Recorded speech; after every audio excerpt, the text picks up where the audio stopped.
Fueron los cuerpos.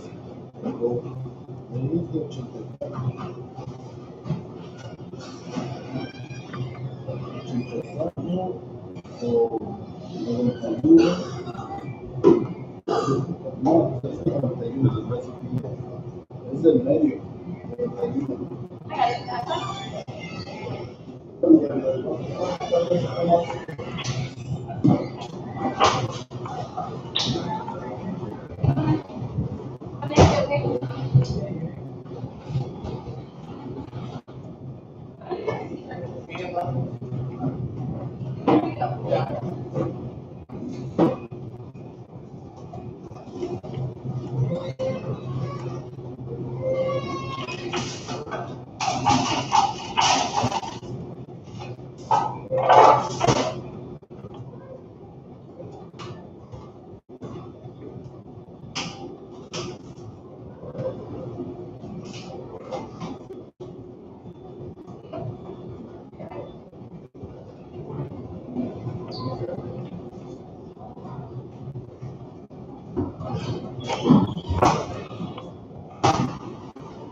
Good morning, Anna. How are you? I'm doing good, thank you.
I was wondering when you're going to show up.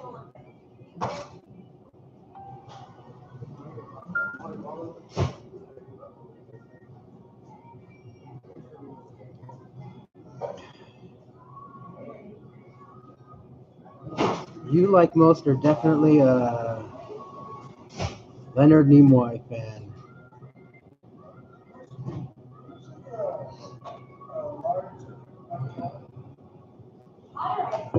Did you know that he has a theater dedicated to the new section of the Griffith Observatory down on the lower level? It's called the Leonard Nimoy Theater.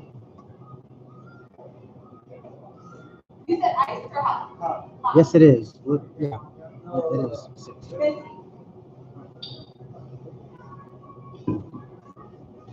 It's a pretty cool little theater. The Leonard Nimoy Theater.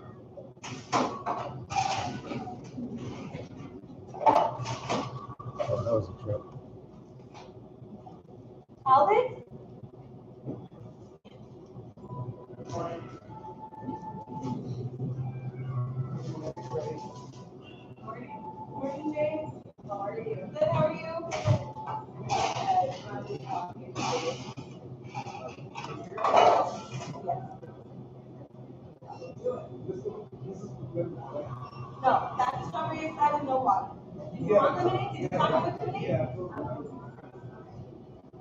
Yeah, I know.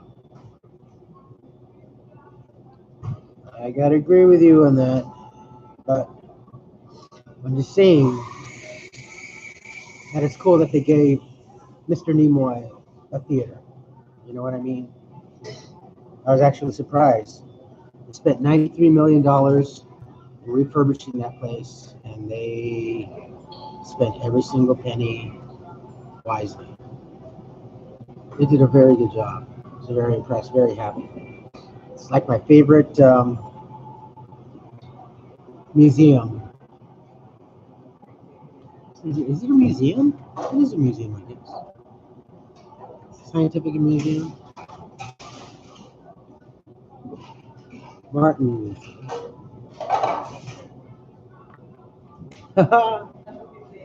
I did twice, right? Bullseye. I'm just happy. It's just something I wanted to do.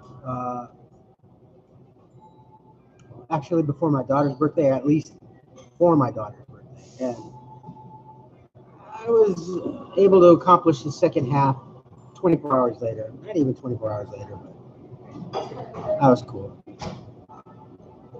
Jackie, good morning. Australia. Oh my goodness. It's almost time for bed for you. I am. Thank you so much.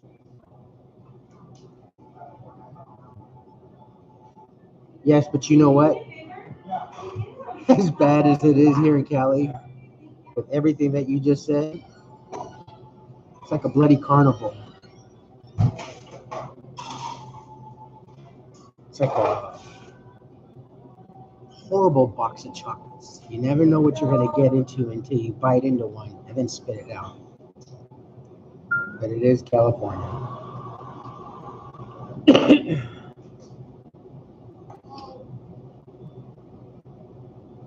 I have another mate from Australia. Cool. Send me cards and letters. I want cards and letters from everyone where they are. You don't have to put a return address. I just want to know. I got 3. Hawaii, South of France, Natalia, and San Jose.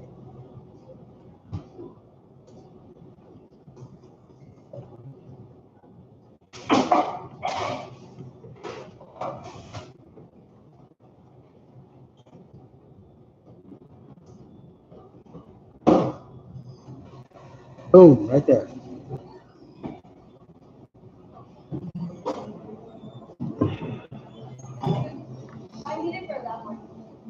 I have a thought bubble created out of these little LED micro lights type of thing.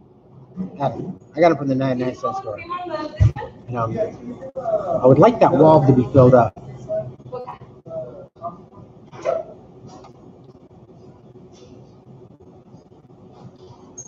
And I very much enjoy handwritten material.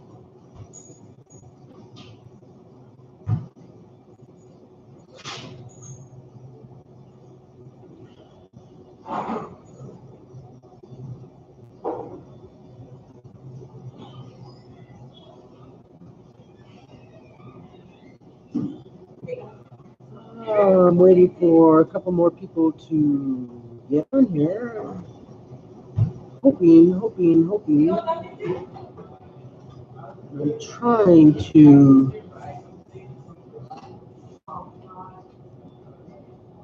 contact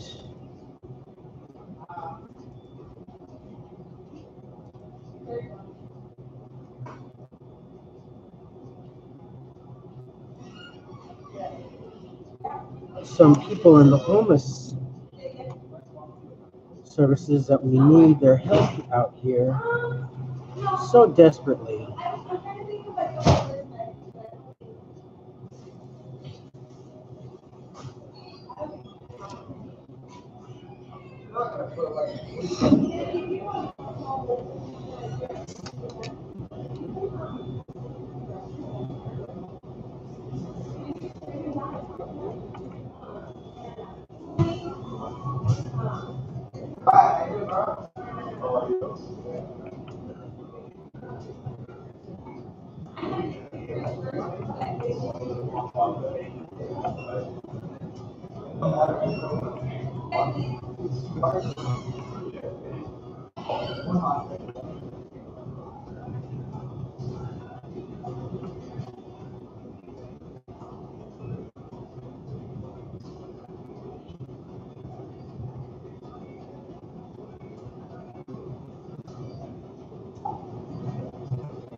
Yeah, you actually, thank you.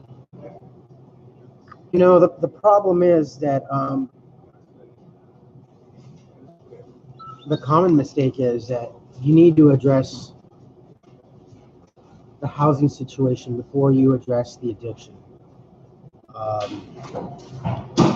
think Utah was one of the first states here in the U.S. that actually addressed that situation, that said, let's get these people in first and then address the addiction. Because speaking from experience and those around me,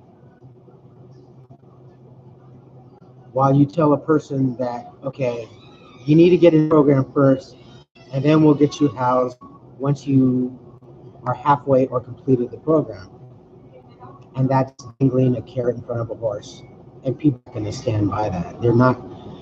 And I have seen too many people when they do, if at all they do, or whilst in the program, they're like, well, you know what? We're not going to be able to get you housed right away. It's going to take some time. Blah, blah. And then all hope and disparity comes in, and it just,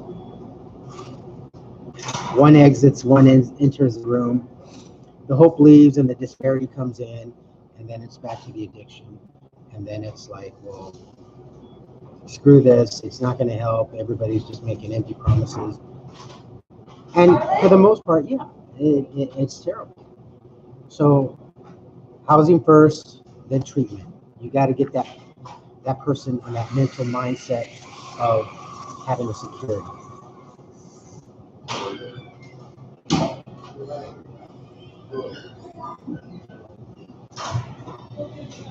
You know, you would think that the U.S. would actually have a better foothold, especially now that our situation is like really getting out of control and getting worse day by day.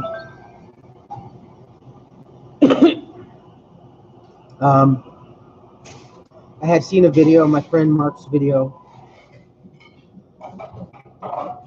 about this young man in Los Angeles, and he was talking about it. Now the situation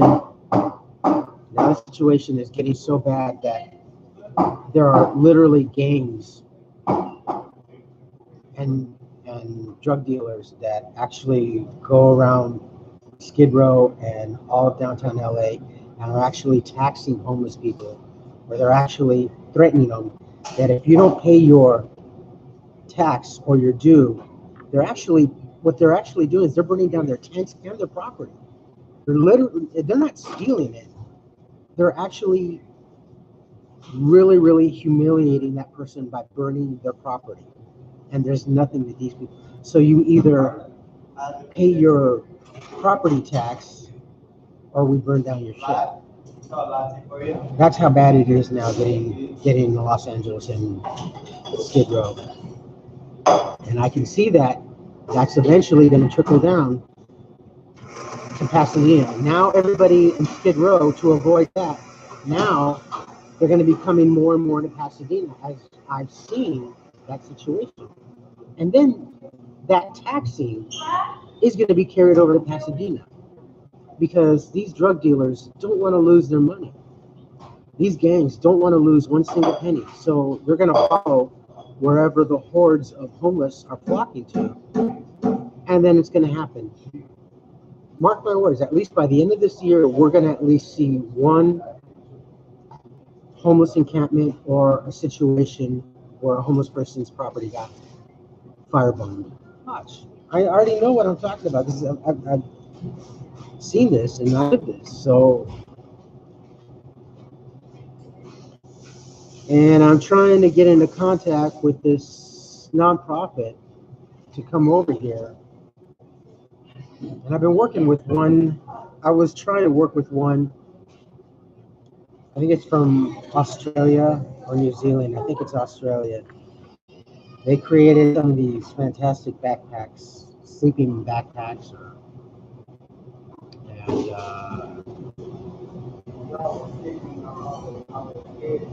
you go to the website, you can buy one and gift it to a homeless person, or I think at a certain discount you can buy multitudes. But I told them that when they're ready to get their nonprofit here in the States, to please look me up and I could help promote them.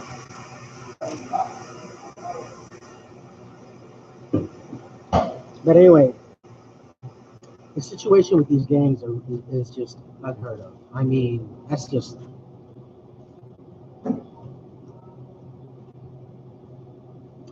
But it's going to happen here in Pasadena. It's going to come out here. And I know exactly what I'm talking about. I've seen the influx of homeless situation out here, and it's definitely going to get really, really, really bad. And these people are going to get so scared. It's just like the people from the Santa Ana River. They ended up here in Pasadena for the most part. Most of them did. And now they're down in the river on the Arroyo Parkway, especially down by the Pasadena Freeway.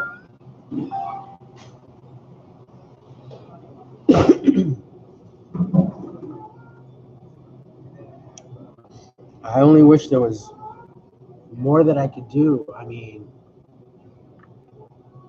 I only have a mouth, and I'm only one person. And as much as I like to do, right now I'm trying to get my life situated, my life back, and getting straightened up. And I know that a lot of folks and a lot of passerbyers say, well, you should be doing, well, I can only do so much without putting myself back out on the street. I have to maintain at least my life, my livelihood.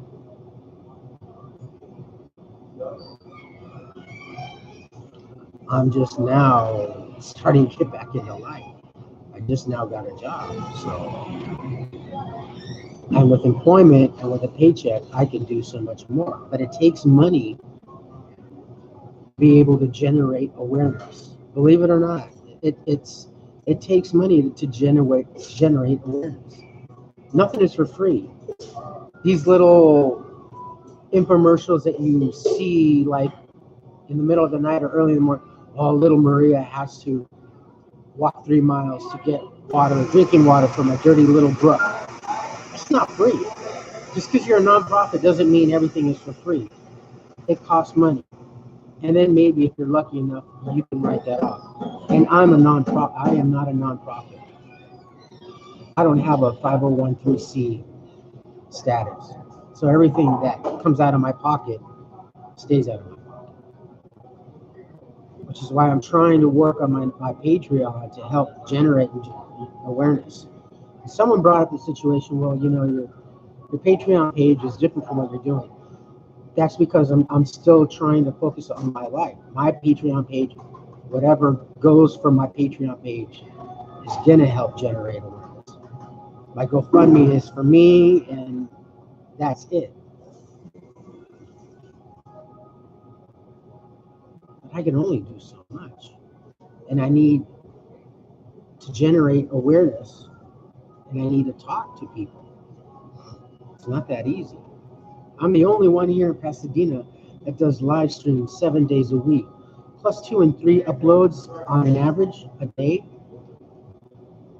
You know how hard it is? That is really difficult. And then when I start working, it's going to greatly affect what I'm doing now.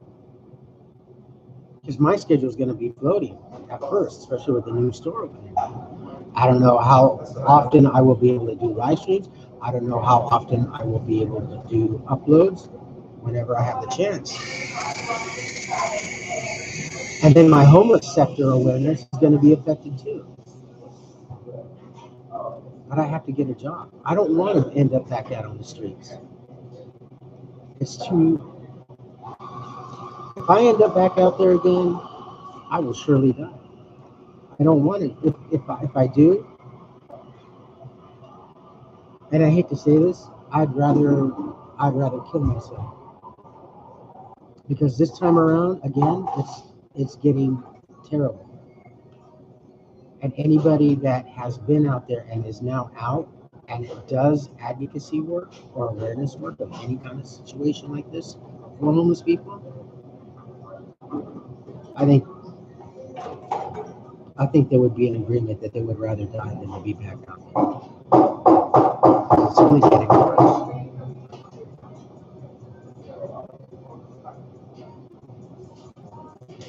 Good morning, always. I think it's the lighting. Honestly, I think it's lighting. It's very subdued and sporadic. And with the new camera, I think it's a little more sensitive.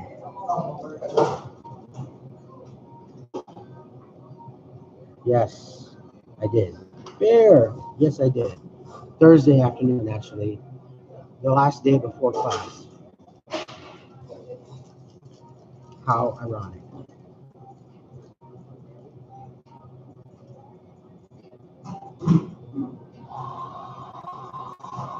Housing first. And honestly, at the rate we're going and the economy is going, we're never going to end homelessness. Not in this country, that's for sure. We might be able to curtail it for a bit, but homelessness is here to stay. It's the new America. It's the new American race. We used to have blue collar, which was the backbone of America. Now homelessness in America is the new minority, and it's a minority of economic classes. Forget being Mexican, black, white, Asian, or whatever. It's now the race of economy. You have homeless and you have those that are employed. And that's the new way it is going to be here in this country. And I've talked about it so many times. And watch. Politicians are going to turn around on it. And the only ones that can really, really help are the churches. The church is more than the government can help. Every church in America, think of all the tithings that they bring in. 10% of what you earn in a household in a month, every week, has to go to the church. That's 10%. I've seen friends write checks on a Sunday for $900. $900. That's 10% of their for every week. It's not once a month, it's every week. Generate that by a congregation of, let's say, 40 every month. Multiply that by 12 for every year. You know how many millions of dollars it is? And the church stays visually humble. You don't see them building extra. They stayed humble for years. Where is all that money going? The priests, the pastors, and they want more money, and then said pastor says that God told him that he needs to get a new Lear jet, which is going to cost $46 million. So the congregation gives more. They bleed themselves dry. They bleed themselves into homelessness. I'm homeless. Pastor, what can you do for me? Well, the best we can do is maybe come back out here on Wednesday evening and it's free grocery night. That's how quickly churches turn on people.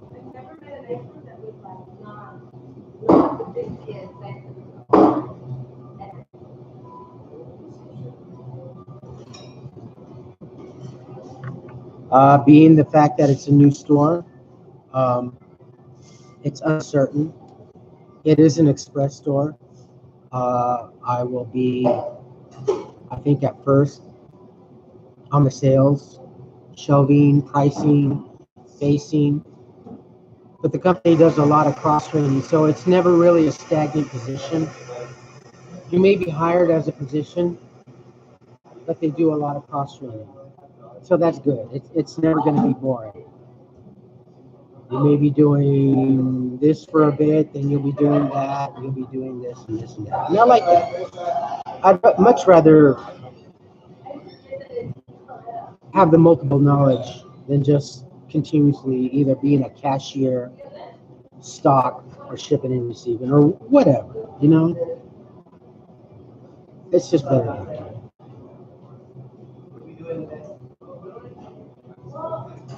Yeah. Baltimore. How are things in Baltimore? Are you really from Baltimore? How are things in Baltimore?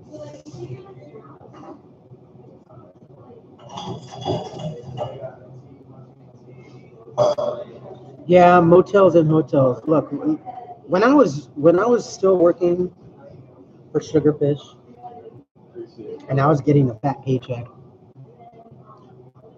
almost all my entire I'm spending almost $1,000 a week. Not even a week for 5 nights. 1,000. That's here in Pasadena. You're lucky if you can touch a hotel or a motel room for less than $1.25. Now I managed to do that because I had a good app. I had Booking.com, which is kind of like hotel whatever, but I was getting good deals. I was really getting good deals. And actually, I found like at the Howard Johnson's right across from PCC. That was like my luckiest. That's a most memorable night. I had a suite that I got for $78, and it was a 3-section suite. You had your living room with a big dresser and everything, refrigerator, microwave, huge screen. Then you went forward, and it had a separate bathroom, shower, tub, sink, coffee machine right there. And then you went into the bedrooms. Another big dresser, TV, a microwave, and another refrigerator. And I think that room went for like 200 and something odd dollars a night, but I actually got lucky and I got it for $78 for that one evening. And that was the one evening where Mark came in, he interviewed me. And I think the title is Homeless Man is Employed but Still Can't Get in the Park. Something to that effect. So, but that was cool. But here, motels and hotels, people think, oh, it's cheap. It's expensive in Pasadena, especially in Colorado. I think the most cheapest one is on Lincoln. Occasionally less than $100, but it's too expensive. You're better off going to El Monte, maybe Duarte, Monrovia, Alhambra, Texas City, Rosemead, La Puente. Then you're going into Covina, West Covina.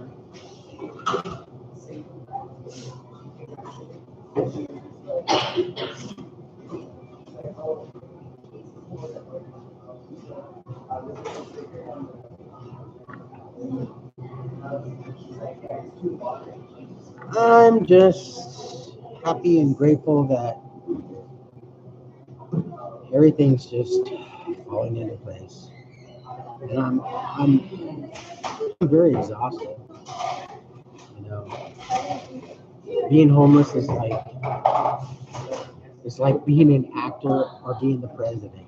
It ages you so rapidly. The stress, the rigors of being outdoor, being in the elements and everything. Now, one can understand once you're in the situation why a mountain man ages so quickly, gets all leathery, and the guy's 46, but he looks like he's 86. I see a lot of homeless people that are actually look and appear and act a lot older than what the real chronological age is. I know they're on the list. Excuse me for 1 second, folks. I shall be back in a second. Wow. What's it called? Okay, sure.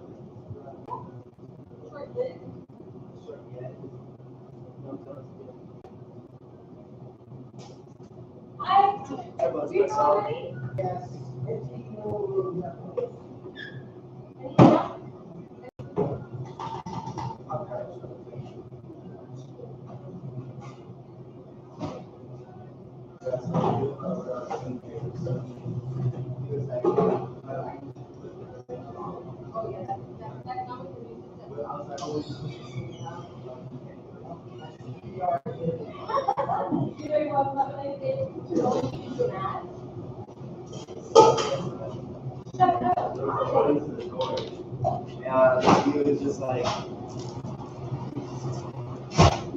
please do it. And I was like, I'm sorry, sir. I was like, with the new system we have, like, yeah, I just don't have, like, so no way. But on the drinks, like, on the label itself, where you specify what you ordered on it, they tell like that. They just not listen. Look it out. Yeah, right.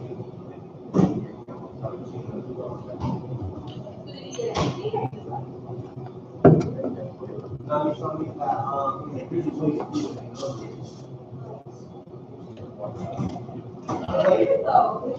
I don't think so. I worked with the label before, and they're honestly, if you really extra, they might just be like, okay, you're on your phone. So let's say it's an Americano, plastic, and then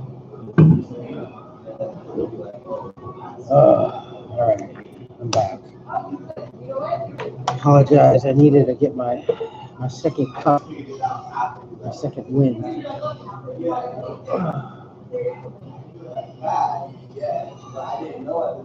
Oh, you did? Yeah, no.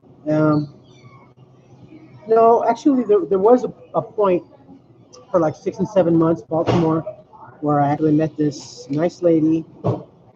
And I ended up moving to Palmdale. We're actually dating for a while, and she was coming up from Palmdale and everything while she was visiting her mom. And one day she said, "Why don't you just move in?" So I'm, well, you sure? You know what's going on. You know everything. So I moved in. Long story short, the relationship started to fizzle. Basically, December 1st, 2016, I ended up getting back on the Metrolink and coming out to Pasadena, and once again, hitting the concrete. So I wasn't angry. It was just a relationship that just ran its course. It's no big deal, you know. I don't see why people get so angry when a relationship ends. Why? All that time, all that money, all that invested. Okay, well, just let it go. You realize you're causing yourself more emotional and mental and physical damage than anything else. Just let the anger go. But it's cool. I mean, I've talked to her a couple times since then on Facebook, so it's no big deal. Norton.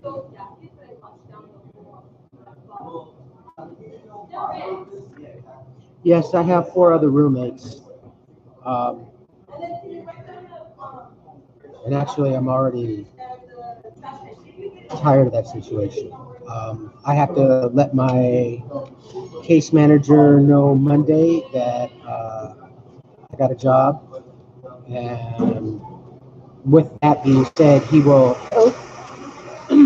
excuse me, he will help and expedite me in getting my own place, because this is a transitional home where I live.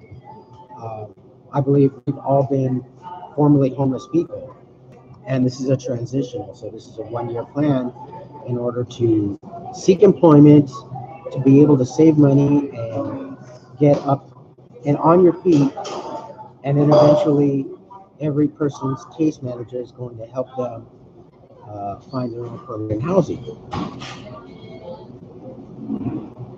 So that's the process. So now that, other than being with a significant other, a wife, a girlfriend, or, I'm too old to have roommates. Don't like it. Yeah, I guess I'm getting too old and cranky, I don't know. Belgium. Yes. Belgium. Send me a card and letter from where you are. I keep saying this. I have a couple from people. I just want to know how far I'm affecting other people in this god-awful situation of homeless.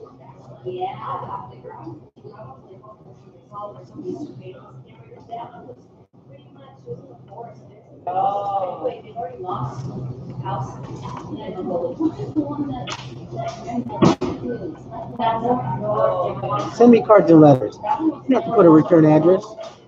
I like handwritten material. I'm old-fashioned like this. I got Hawaii. I got South of France. I got San Jose. Pete Tiger, Holland. Oh, Holland. I'd love to be able to go over there and photograph all the tulips when they start. It's just beautiful countryside out there. I'd like to do a film tour, film and photograph and film, and do some digital photography. But one day when I grow up and hit the lottery, maybe I'll be able to go out there. I don't know. We'll see. So many places, so little time left, and like this much money. So we'll see. You never know what's going to happen the next morning. But I got word last night that the project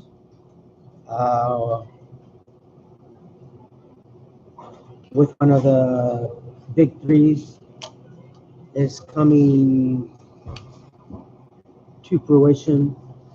So I will let you folks know definitely when I hear the definite date and time as to when this is going to be aired. So, about another week or so, I believe.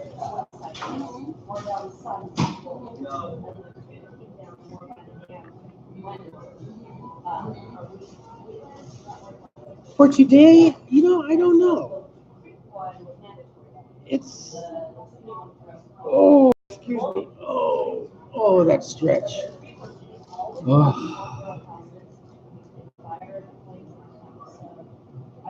Two things I love and enjoy in life. A good stretch like that, and when you got that terrible itch just to the point where it's getting comfortable, and oh my God, I got 3 pounds of meat now under my fingernails. That stretch almost sent me back to bed. I don't know. Today, I think there's a couple things going on in Pasadena. I'm not sure. I'm actually uploading another video that I did yesterday. Uploading videos on this laptop, it just, that's one of the things I need, why I need to get the job so bad, because I need to get a new laptop. So it's taking forever. A 30-minute video usually takes, on an average, maybe 2 hours to upload. It doesn't matter if I have my own hotspot or whatever. It's just this laptop. I mean, this laptop should be going into the senior home. It's already over 2 years. So.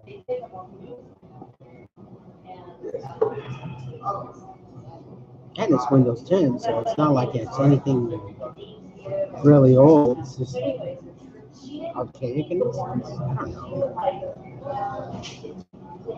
But as I say, we'll see what happens for today, where I go. We'll see where the wind takes the dandelion seed. I don't know. I was in Little Tokyo and Chinatown yesterday. And so I did miss the cat con, which is no big deal. But we'll see what happens. Yes, all over Arizona, Southern California, San Diego, Texas. I mean, I got family everywhere. Relations. But my kids are here. But family. I just, yeah, and I know here's the problem. When people are in that situation, it's like, well, why can't you go to your family? Because sometimes, if anybody's been ever through this experience, sometimes asking help from your family is not worth the price in the long run. Because family before friends will always constantly let you know, well, do you remember that time? Do you remember when I helped you? Do you remember when I lent you or I bailed you out? Family does this all the time. Friends rarely do. Sometimes it's not worth the price. And you know what? It's a situation that was caused by my ex-wife and me. She's up and gone. The first thing she ended up calling was her family, and she's willing to pay the price. Even though in regret and remorse, not me. And I don't want to burden my family. If it's something that I know I can do it, I can help solve. I'm not going to burden my relations. It's not their problem. They have their own problems. I know if it was a matter of like really super life and death, I mean, I was hanging by a thread. Maybe, even then, maybe I would hesitate to ask for help. Honestly, even when I was being interviewed by the one journalist, it's like, well, is it a matter of pride? It's not so much a matter of pride. It's just people that have never been in that situation where they've needed help from family just don't understand. There's a bigger price to pay in the long run. But yeah, there's a saying that says, friends and family are like fish. After a couple of days, they both start to stink.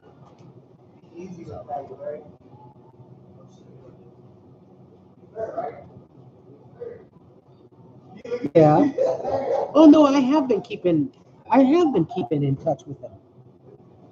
I've throughout this whole situation, I've kept in touch with them. It was more of a surprise that they showed up, because they've been watching from the sidelines. They keep a track of my situation and my lifestyle and everything, because I'm connected with them on Facebook and other social media platforms. So it's not that I heard from them for the first time. It's just that the first time my two sweet cousins joined in my chat, and that meant more to me than anything, because they've been watching. My family My family keeps a hovering eye on me and an ear. So,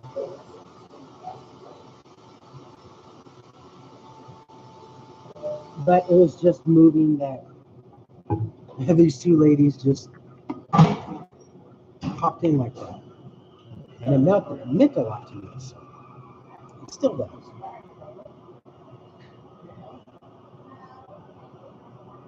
But, you know, they're like the first ones that know any changes that happens in my life. So.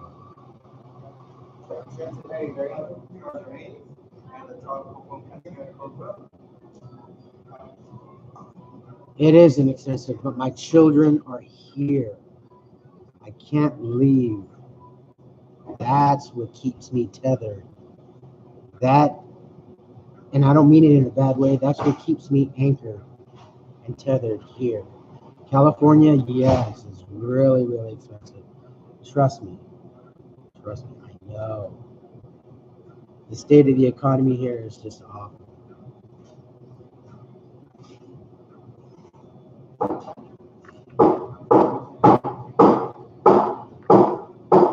I just don't want to leave too far. I mean, I could go. I've even been suggested we'll move to Nevada. It's cheaper. Yes, it is cheaper, but minimum wage is only $8.25 in Nevada. To be making $13.25 an hour here in Pasadena, but yeah, the compensation is that it's more expensive. Yes, but I am good. I am good at what used to be called a saying as I'm great at balancing a checkbook and keeping a budget. People don't say that anymore, so. But I am good at keeping a budget. Most people in my situation can't even make it past a week. They blow all their money. I was taught by my mother and my cousin how to be frugal. So.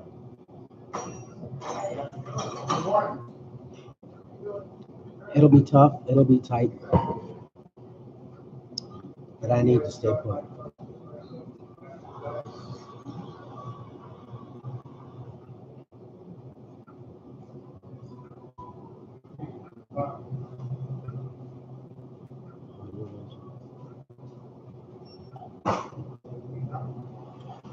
Wow, really? That's.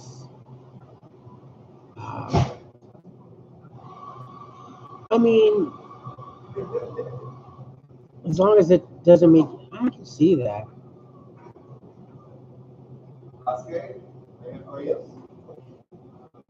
It's kind of dense. I mean, it's not as dense as an artichoke, but yeah, I can see that.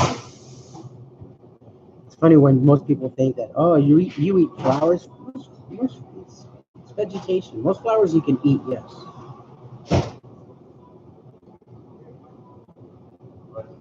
Wow, that's very interesting. Thank you for sharing that. I'm that much more smarter. I love knowledge. I crave it, and these little facts and stuff like that. I love it. I love learning new things.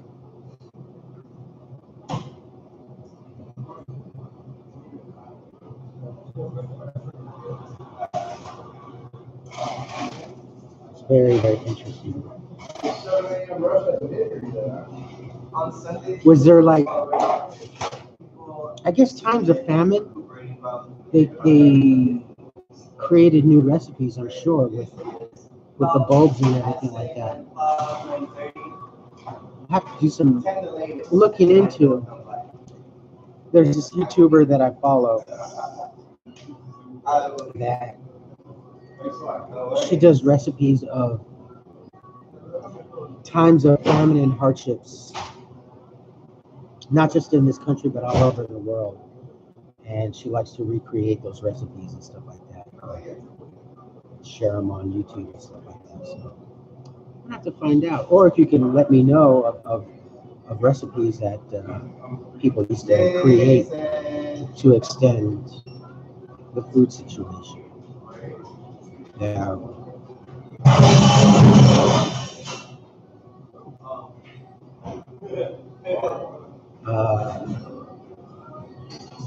times of hardship and famine, people can be very creative in what they make.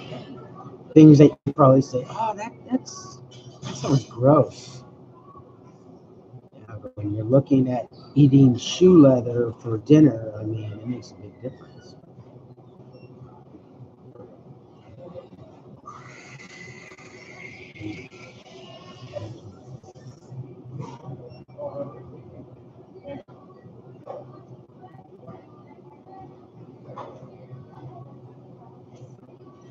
Sorry to hear that.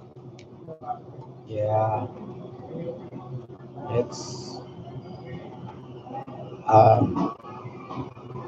this last winter when I was working for Sugarfish, I got the flu and pneumonia twice. And the second time, I got pretty scared, especially when they kept saying, well, we can't get an accurate. They kept drawing blood. I mean, they draw so much blood. I had, like, on both arms, 9 or 12 different prick sites. Charlie, we can't get an accurate reading on your white cell count. I'm like, oh, shit. And when any doctor or any place starts to check for your white cell count, that's either two things. That's cancer or leukemia. And I'm thinking, oh, great. I got cancer. I'm homeless and I got cancer. Oh, great. What's next? You know, I'm going to be transported on the ambulance, and the ambulance I'm being transported is going to get hit by a semi. And I was thinking, and I felt like hell. I was sick. My blood pressure was really low, and they couldn't figure it out why. I had MRI, CAT scans, and everything. It was like, oh, man. Throw that in the fact that I have bad asthma. Yeah, they just were bewildered why I was so sick and why my blood pressure was so low, and they couldn't get an accurate white cell count. It was like, oh, man. I got pneumonia and the flu twice. Being homeless is just hard. It's terrible.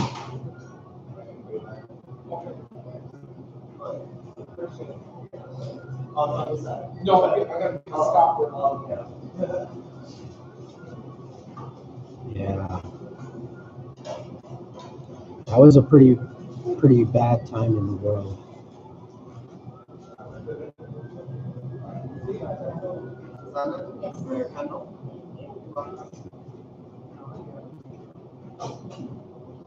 Yeah, nobody wins in a war. Honestly, who's the winner? Who's the winner? You think that when the United States bombed Japan, we weren't really bombing people, but who suffered? We're attacking the politicians, okay? But who ended up being suffering? It was the people.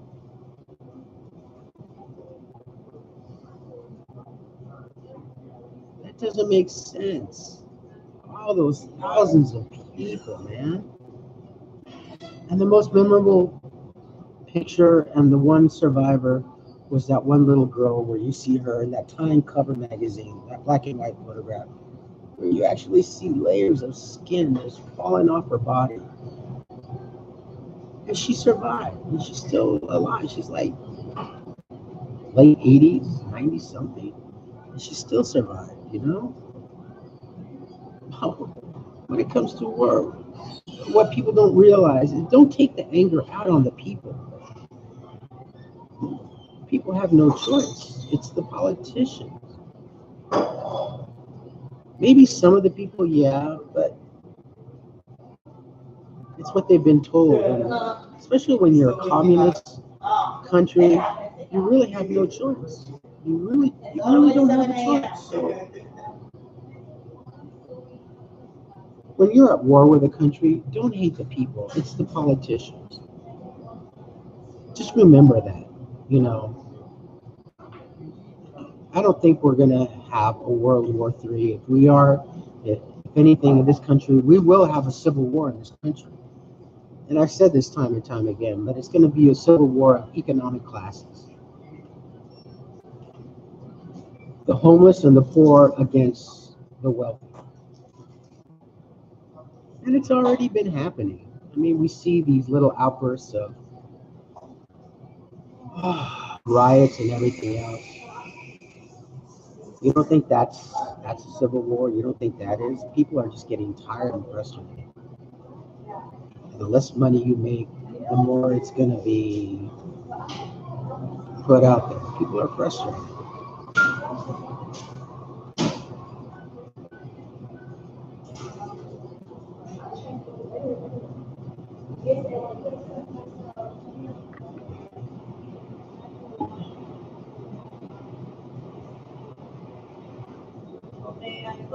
And the thing is, homeless people, if they really no, I think they do realize, and I've talked about this with my friends,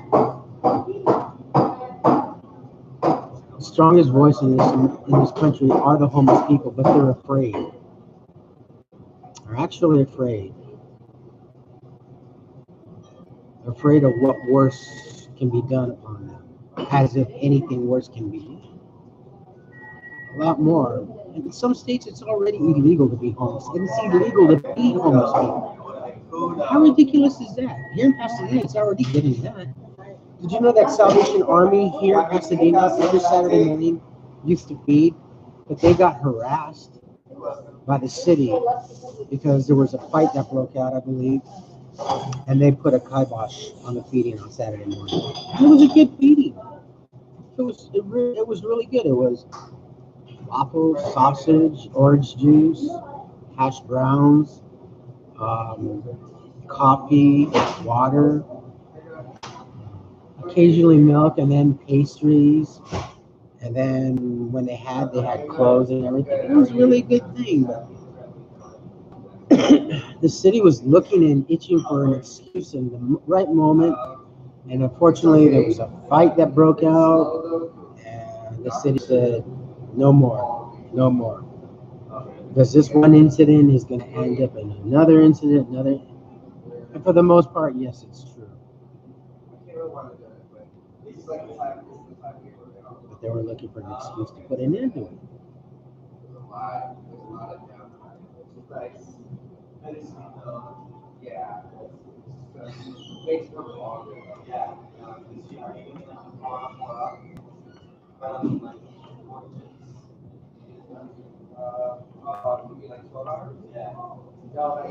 I'm still doing 5 days a week, so I think September is my start.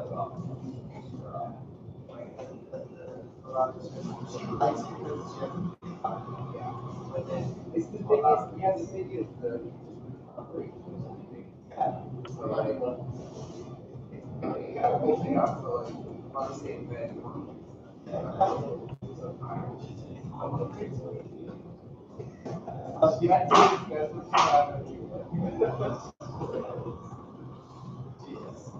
right now, especially because Jesus oh, okay, yeah. Got it, yeah.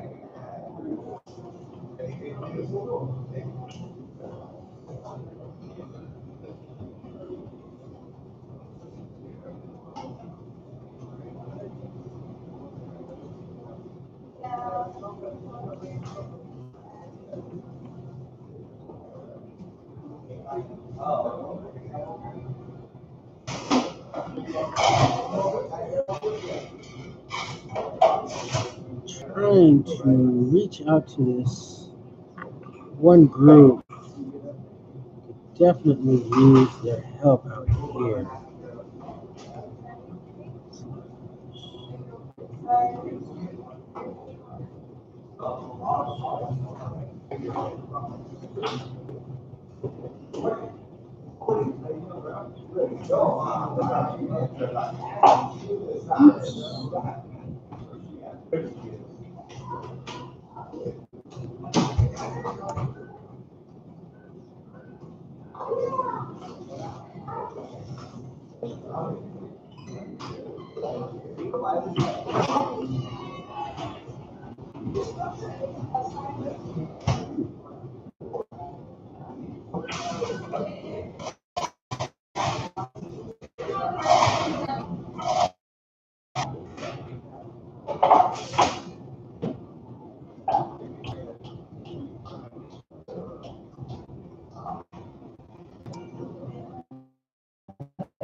Oh,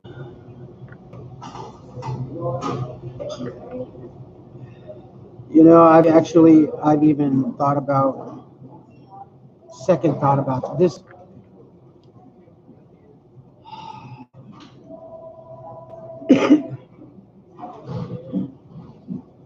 There's this one roommate. She lives on,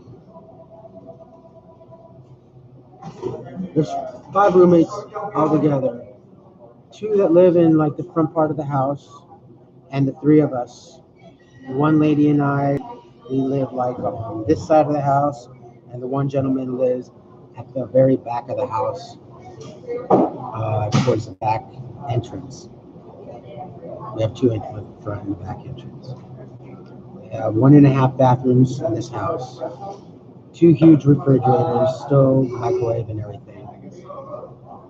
And the one lady and I guess we share the bathroom. Anyway, the other day, after I came home, she's like, Charlie, did you use and mess up the bathroom? I'm like, no. 3 mocha frappuccinos. She's like, there's poop under the toilet seat. I'm like, okay.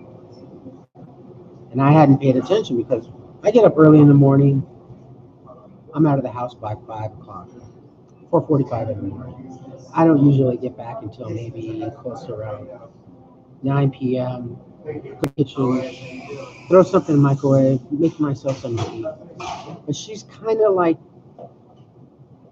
the squeaky wheel, and everybody else is getting greased. It's weird how this is working out. So I lifted up the toilet, and someone looks like someone used it and made a bit of a mess. And I waited a day. It wasn't cleaned up, so I kind of cleaned it up a little bit. And she had told me, she goes, well, I'm going to find out who used it. And I'm like, okay, well, just clean it up and don't make a big deal about it. It's just like, stuff happens. At the last house meeting we had, which was my first house meeting, she's throwing off on people. Never mind that her stuff doesn't stink. You know, her business doesn't stink. So Friday afternoon, he's like, well, if you have any questions, just leave a note and put it into my and, put it in the suggestion box. He's like, no, did you use the bathroom? It's like, no, I didn't. I don't use that bathroom. And he goes, well, no, I've only used the bathroom once, but after you told me not to use the bathroom again, I never have. And I'm thinking, whoa, she actually told someone in the house not to use a specific bathroom. I'm like thinking, who the heck does this person really think she is? I'm like, wow. Reminded, this is transitional. This is a transitional home. This is transitional living. This is a place where you're getting up and out of the streets, getting acclimated to lifestyle, to a home life, and then eventually, after you get employed or whatever income you have, to get into your own housing. And I'm thinking, wow, this is. And I'm reflecting back in the times I've been through so much more shit, through so much more hell out on the streets. And to me, this is nothing. This is pittance. This is petty. She's making a big deal and blowing everything out of proportion. And even at the house meeting, my case manager's like, he goes off on her. He's like, really? This is what you're complaining about? You're complaining about him vacuuming his room. You're complaining about he's walking around with a shirt, with no shirt on. It's like, and I understand, it's like, you're telling me that in your life, the situation of homelessness, this is the worst hell that you've ever been out there. So, and she was also complaining about the other one lady that lives in the front of the house. Oh, you leave a mess in the kitchen, and all that. So honestly, I don't even know if I want to cook up until I get my own place because I don't want to be part of that drama. I don't even use the wastebasket in the kitchen to throw my trash away. I have my own trash can in my room, and whatever I'm nuking in the microwave, I take my trash and I put it there, and I take my trash out every other morning before I leave the house, and I put it in the receptacle outside. I don't, yeah, I don't even know if I want to cook and all that. I get all my furniture and everything on the 15th, so I'm apprehensive because, and honestly, yeah, these people that do cook in the kitchen, they've been leaving a mess. The stove looks kind of bad, and there's been ants, the little black tiny ants on the counter. And it's like, oh shoot. See, and for me, and I don't mind microwaving. It's definitely a step up from not being able to in a homeless situation. And I've said this time and time again, microwave food is definitely a lot better than it used to be when I was a kid. So I have some food. I have my Powerade, my coffee, my cold coffee, my Starbucks type of thing. And I have, my breakfast sandwiches and my dinner entrees in the freezer. So whatever fruit I have in the refrigerator. I think someone the other day when we were going through this really hot spell, someone turned the refrigerator down, so a lot of the stuff was freezing in the refrigerator. I don't know who did it or why they did it. And the one gentleman says, "Oh, Charlie, do you know? Did you?" And I go, "No, I don't. I don't touch anything here in the kitchen like that. Other than microwave, yeah, I don't touch it." I go, "I don't even know where the thermostat is in the house to turn on or turn off the AC. So yeah, I don't."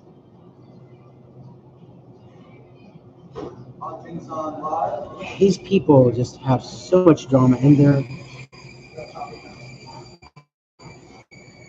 with their pettiness, and I can understand with their pettiness maybe why it incurred or caused their homeless situation.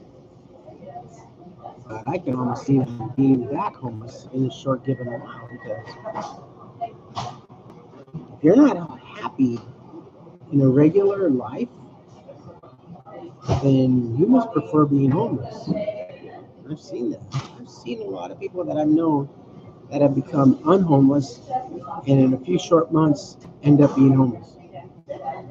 Well, why you back out? Oh, because they done fucked up. They did. No, it might be you because look at your attitude right now. Look how angry you are. No, I have something to look forward to. And that's God and my children. I'm out of here. And I just want to get out of that home now. I think I will stave off cooking my own first meal until I have my own place. Right now, I think I'm just going to stick with microwave. It's safer. The mess is like minimal, and I don't want to hear any crap from anybody else. Whereas I was planning on making my first meal, I'm going to have to be delayed on that.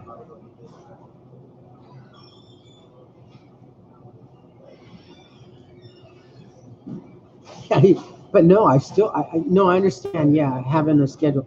I still don't want because this lady is really terrible. I mean, she's like she was nitpicking at the house meeting about the most minuscule stuff, and I'm like, you serious? And in the morning, because the bathroom is like right across from in the hallway, right across from my room, and I hear her. She doesn't close the door fully all the way, so the door is kind of ajar. and I could hear her coughing and hacking up a lung in the morning and being really loud and everything. And the exhaust fan, when you turn on the light, is there, and it's pretty loud and kind of off balance, so it makes that certain sound, you know what I mean? And it's like 5 to 7 minutes of just her doing her business and just coughing on me. And I know she's a drinker because I know that gag reflex type of sound when you wake up in the morning after drinking last night. And I know that because I've been there and I've done that. So, but her shit don't stink. You know what I mean? It's like everybody else. She's got everything to complain about everybody else, but you dare not raise a question about her. So, rather avoid it altogether, and I'll stick to myself and whatever, you know. So I will wait to make a grandiose meal until I get my own place. So it's just safer. I don't want any incidences with these people. And the one lady in the front, she's like, Charlie, she's like, because her room is right next to me, and there's like a common door that's locked. But I could hear her. And she's like, oh, if I make noise or my boyfriend and I make noise, I'm like, you know what? Don't worry about it. I've heard a lot worse shit out on the street, and I'm cool. I'm cool. I am, honestly. And I tell her, look, I get home, I eat dinner, I take my meds, and I'm out within 40 minutes. Don't worry about it. No, I just want to make sure and everything. She's more concerning and caring and compassionate.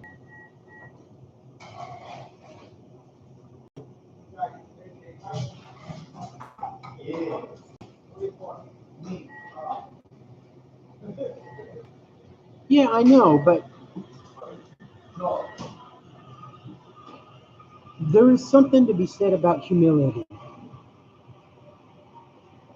And a couple of these people have none, especially this one lady. The one lady in the front has her boyfriend that comes over. No big deal. That's fine. The one lady to my left, like,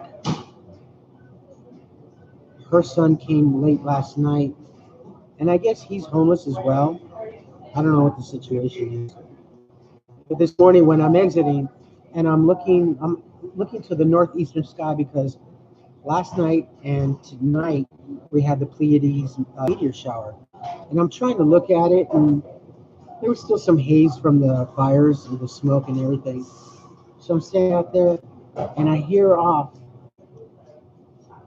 who the fuck is this? And I'm like, whoa, who the hell is this? And I'm like, what? And then I see a flashlight. And I see this body coming towards me with the flashlight. Oh, you the guy from the back. And I'm like, yeah. I go, are you so-and-so, son? Yeah. And he introduced himself, and I said, oh, I'm Charlie, yeah. And I'm like, this cat was staying out all night. Oh, I'm just staying here to make sure everything's cool.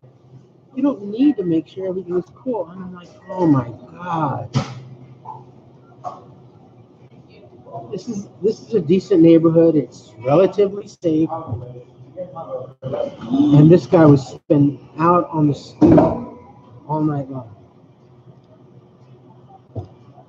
I got to get the heck out of here.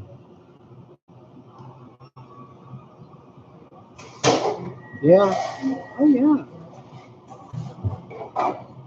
But like I said, you know the saying, the squeaky wheel gets greased? Well, she's the squeaky wheel, but she's greasing everybody else. And she was throwing a couple of other people under the bus at that meeting last night. And my case manager, he was going off. She never got around to me because she didn't have anything to say to me or about me. But my case manager, he's like, this is fucked up. This is what y'all are talking about. You guys really don't have any other kind of shit to talk about. This is it. Come on, Charlie, get the fuck out of here. And he was really serious. He's like, "You're wasting my time. You're wasting this man's time. You're wasting everybody's time with all your petty shit. This is a transitional house. This is a place for everybody to get normalized after being out on the street. And this is what you're talking about."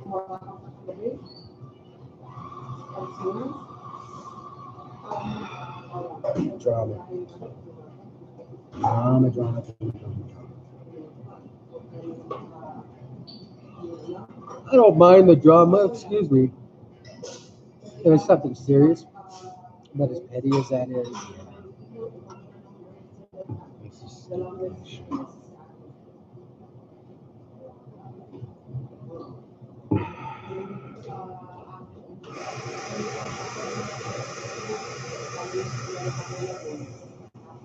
And I was thinking, maybe if this is the way it's gonna be, it's like I had less drama being homeless, I think, in that sense. It's like she's just very petty. Very petty. God, I hope she finds some happiness. And I don't know how long everybody's there before I've been there. You know what I'm saying? I haven't been there quite a month yet,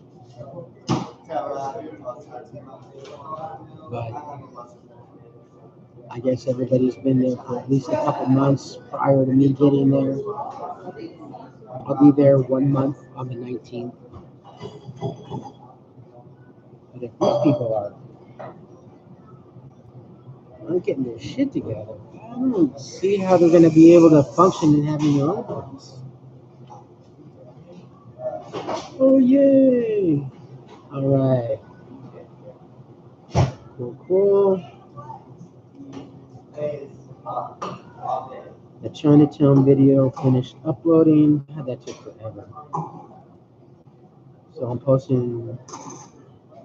I did Little Tokyo, and I went to Chinatown yesterday after Little Tokyo. So I'm posting that up right now. And I still have another video to upload.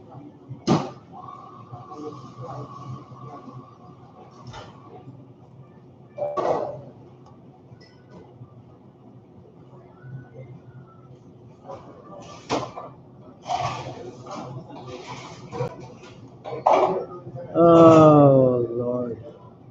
But last night I got to have dinner with a good friend. Mark was in town taking care of some business. And he's like, "What are you doing later?" And I said, "Nothing." So came, picked me up, had dinner, we chatted, we caught up and everything. Giving me some pointers and everything for my channel and what to do. And I always love his advice. His advice is worldly, most definitely, because I'm still learning on this. And every now and then, less than every quarter, YouTube changes their analytics and their whole algorithms and everything. So it's hard to stay on top of all this stuff.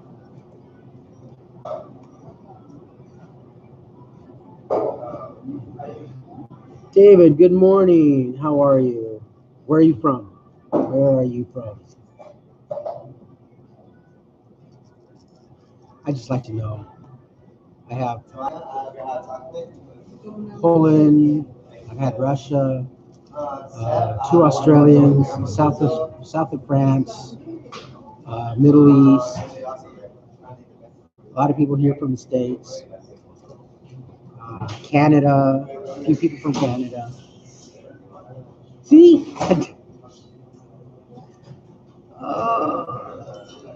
Just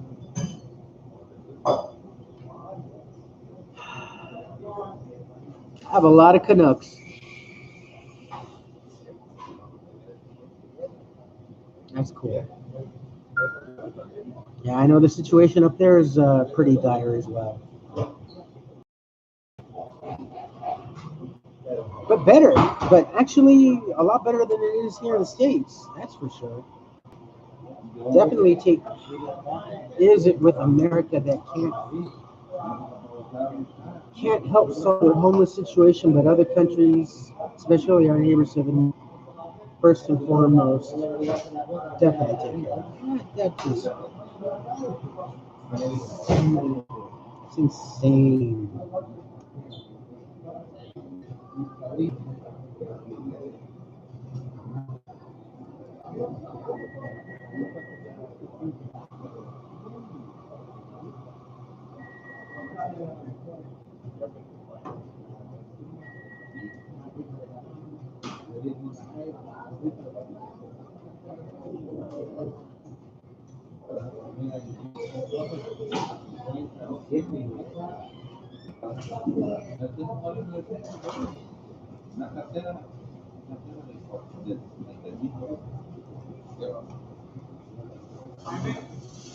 Yay, you did good.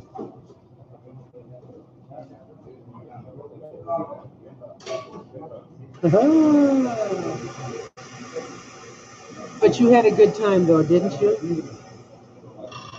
I know you're like, I don't want to go back. I just want to stay here. I don't blame you. I don't blame you.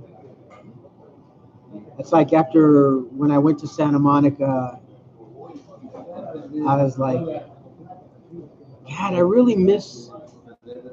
I miss beach life so much. And, that's where I grew up, just being a beach boy, and just the smell and the sensation and being around all these people. I just missed it.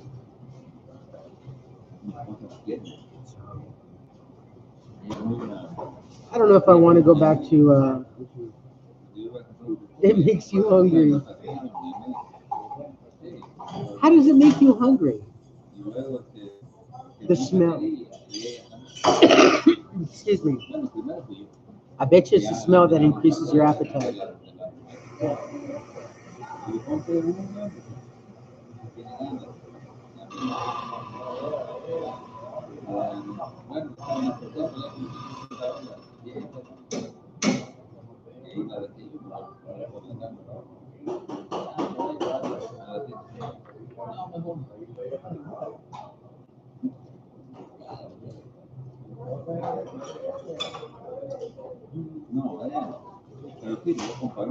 Whoa.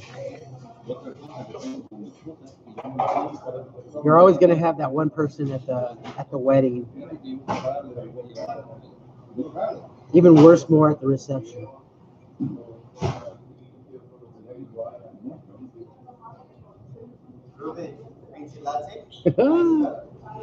I think it's this. I think it's the smell of the ocean that increases one's appetite. I know when I was like yearning and hankering for beach pizza, and beach pizza is kind of like Chicago deep dish pizza, but we call it beach pizza. It's square cut, it's thick, it's yeasty and doughy.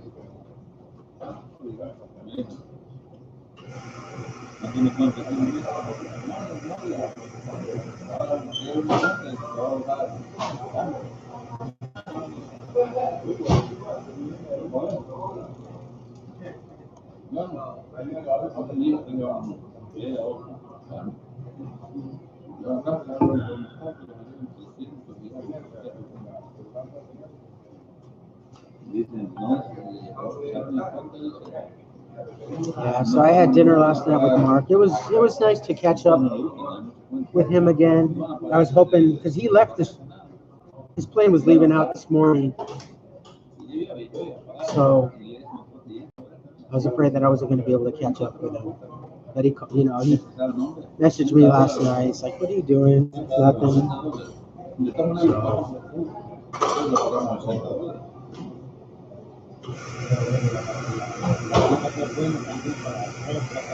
Really?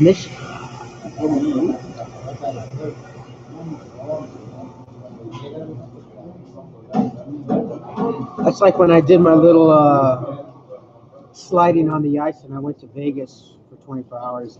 And I was actually looking forward to Vegas. I mean, I lived out in Vegas before.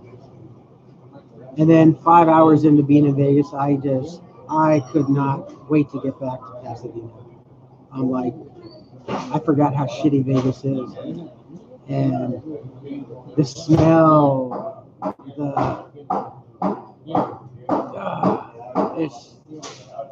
I was like a wolf in a bear trap, just trying to gnaw at my ankle just to get out of it. And I had gone back to the bus depot, and I'm like, is there any way to get on the early bus?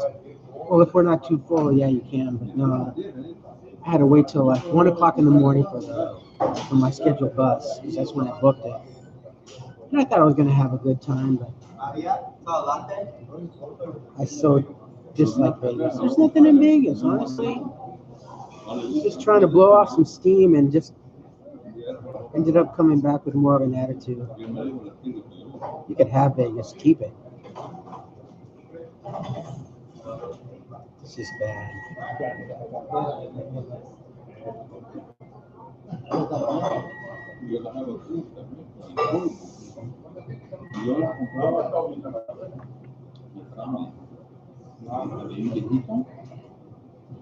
Henderson's different. For one thing is that they've never been able to maintain the sewer system. So you keep building,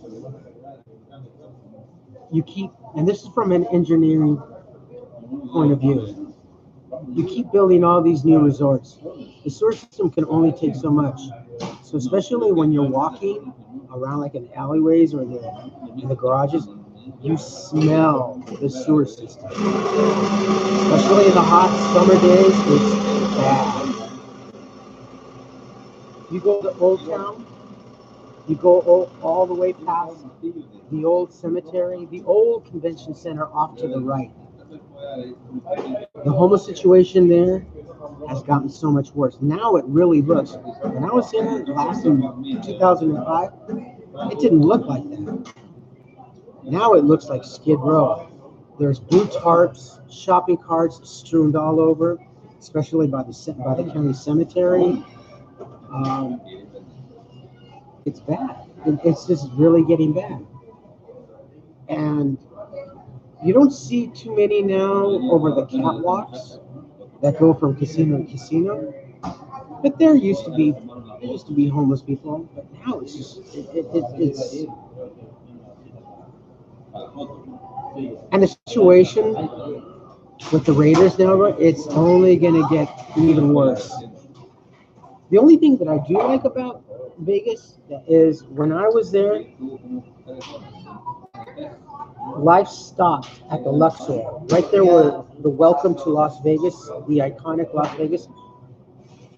Past that was still desert area. When Tanya and I went out there 2 years ago, all that is filled in now. Now they have the Park City Mall and everything. It looks really nice. So that whole area I would rather live. But in downtown Vegas, I used to live up in Red Rocks. My ex and I, we were there when the Red Rocks Hotel and Casino. And that was like the best place to live. But now all that place is filled up. I'd rather be in the newer part.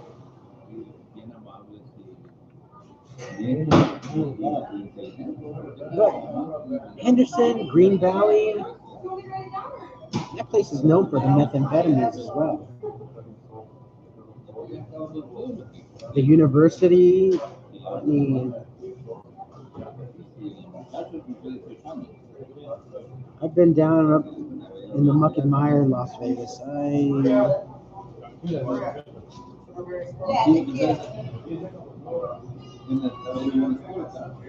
And there's no quality of life.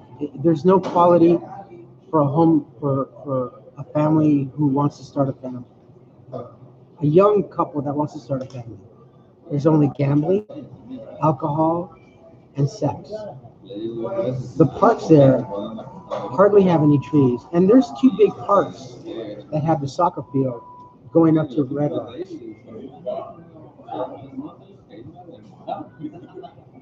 There's no place, you can only do adventure domes so much, and it's expensive. Like riding the roller coaster, I don't know what it is now, but in 2005, riding the roller coaster in New York, New York, was $25 a person for 30 seconds.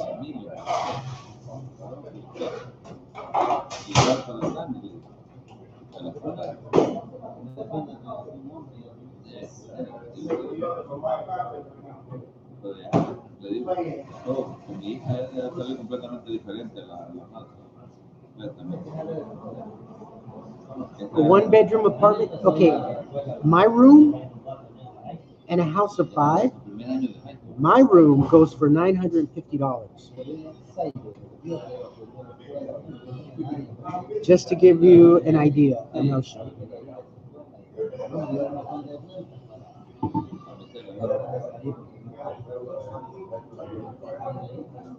Yeah, in the sewers. I've been in those sewers. Mark's even gone into the sewers. I knew a guy who I used to hang around. Now, back in 2005, by what's called Planet Hollywood now, their little mall and everything. The MGM used to always have like surveyors, like Hollywood used to do that. You could go and preview like two of their shows for like a half hour, and they would pay you $25 in cash. You used to be able to go donate a pint of blood for $25. If you did platelets, which was apheresis, which was more money, but you're there for like 6 hours and hooked up to a machine, you can make $100. So yeah, you can do that, but you're having to hustle, and I'm not that kind of a person to hustle like that. I don't like that sketchy life. So I met this guy, and we do the tours at the MGM, go do our previews.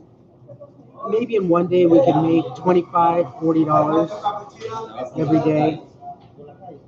And then he was living in the sewers, and it is the most god awful place. Las Vegas and the homeless situation, living in the sewers, it's scary. It's bad. And then during the rainy season, they have all their bedding and everything on pallets, 1 to 2 pallets. In the summertime, it's kind of like one pallet, but when the monsoon season comes in, then you raise it up to 2 pallets because the water flow from the streets comes and it gets really bad. So you don't want everything. And the odor is just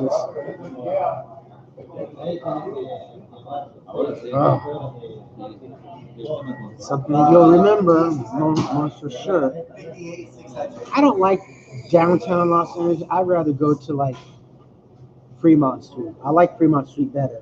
But anything past Fremont Street, past the Beltway, going down that way by the old convention center and Salvation Army, it's terrible. It's just really terrible. So yeah, you couldn't. I would never. I wouldn't pick Vegas to be homeless. It's tough out there. It's really tough. And the heat of the day, it's bad. It's definitely hard.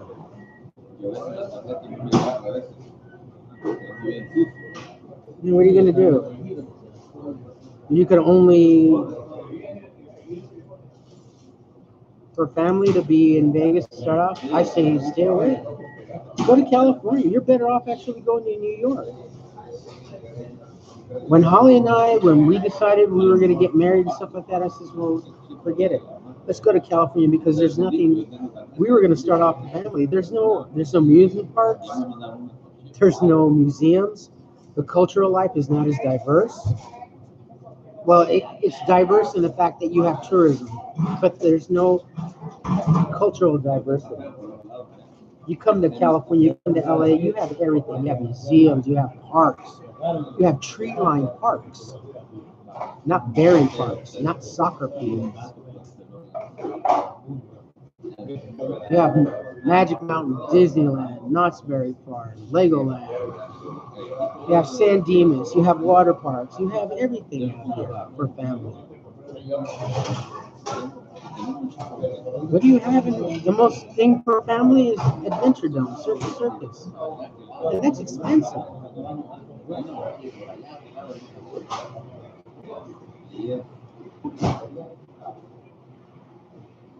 The only thing that I really like about Vegas is the buffets.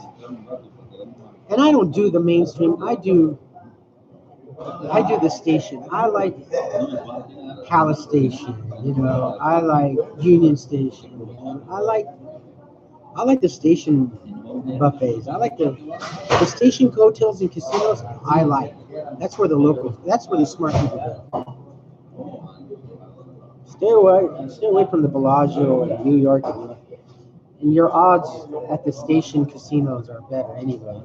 Sports books are better. Lady T, good morning.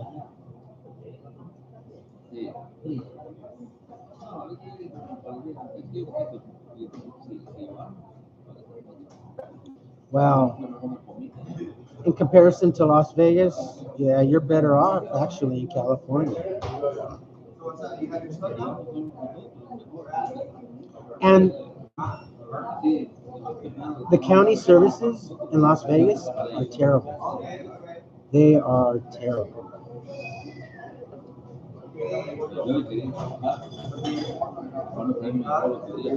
How was your morning starting off?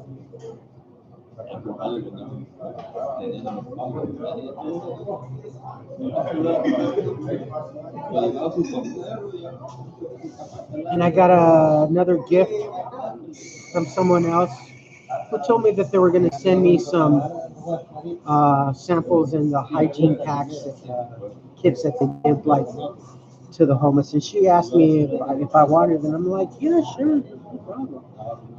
At the time when she offered them to me, I was still homeless, and it's like, well, I can't really get any mail, and I can't walk around with all these supplies and everything. I'm already bearing down like a mule pack, so I basically told her to wait. She asked me again. I said, yeah, this was like a week ago. So I finally got them yesterday. So cool.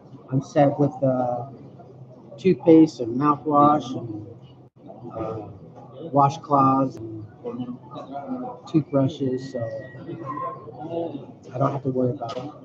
And so all the good stuff. That saves a pretty penny.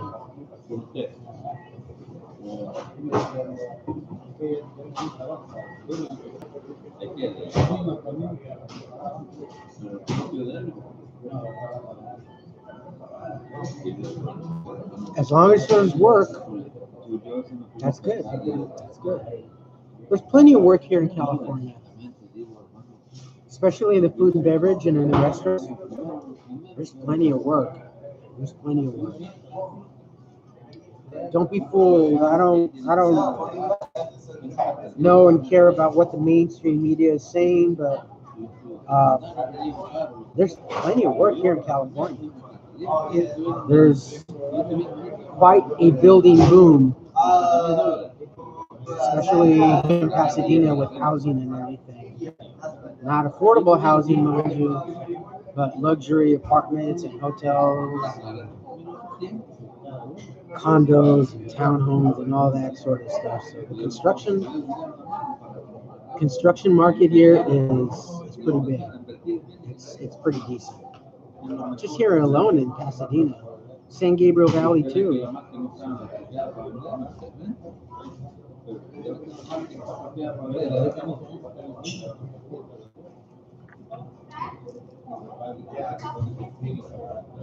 But you have like harsh winters in Maryland, don't you?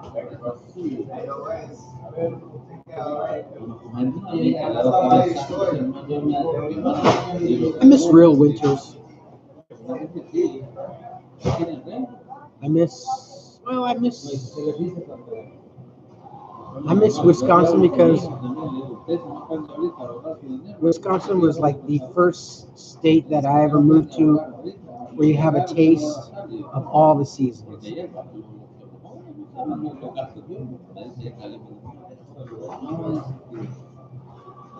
Yeah, no, I know.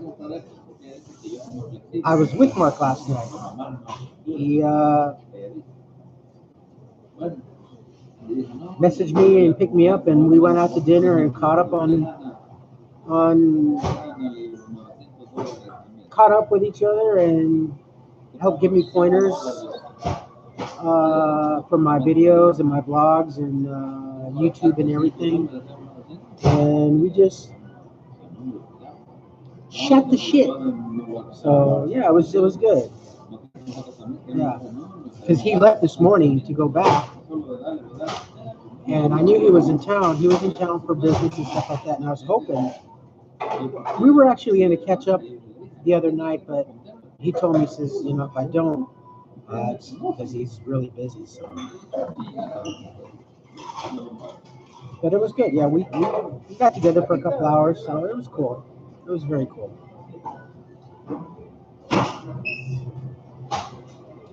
He'll be back out to California sometime later this year, and hopefully we'll be able to catch up together again. So.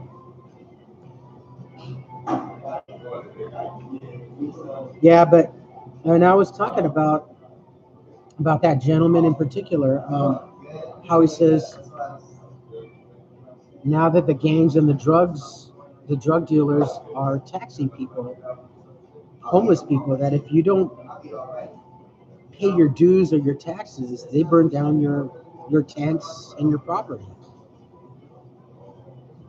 Now, and I understand the psychology about that, and that's to get people addicted and hooked on to buy their products and to force it, you know. So they're taxing homeless people. Basically, if you don't buy any of their goods or their products, they're not going to steal it. To have your things stolen is one thing, you can replace it. But they do it more on the psychological. They do it more to show you fear and instill fear. So they will burn down your tent and they will burn your property. That's more psychological and more effective than just stealing. And that sends a message throughout the other homeless community, other people, holy crap, they're burning dead stuff. Oh man, I hope they don't come over here. That instills more fear than having your property stolen. It's more effective. So it's getting bad. And I said this earlier. Now those poor souls, in order to get away from Skid Row in downtown LA, now they're going to be coming more to Pasadena. Like Santa Ana people were getting kicked out. More people were starting to come to Pasadena. And Pasadena is really getting crowded. So now with doing that, now they're going to come to Pasadena. And with that, all those gangs and those drug dealers are going to start to follow the flock over here to Pasadena. And they're going to start doing their same tactics. Watch, by the end of this year,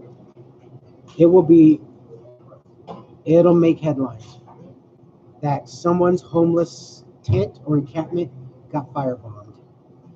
They're going to do the same thing because they're not going to want to see their money walk away to another city or another county. They're going to follow that, and it's going to happen here.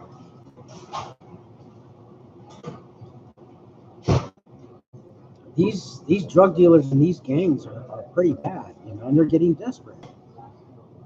And they're attacking the homeless people, you know.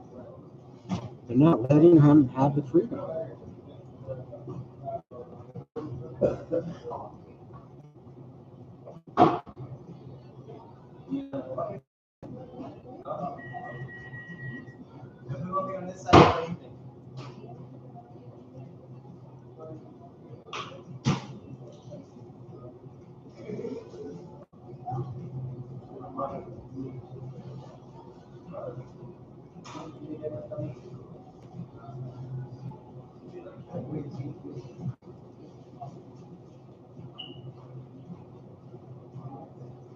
it is pretty sad. But if you watch that one video, and I put a link in.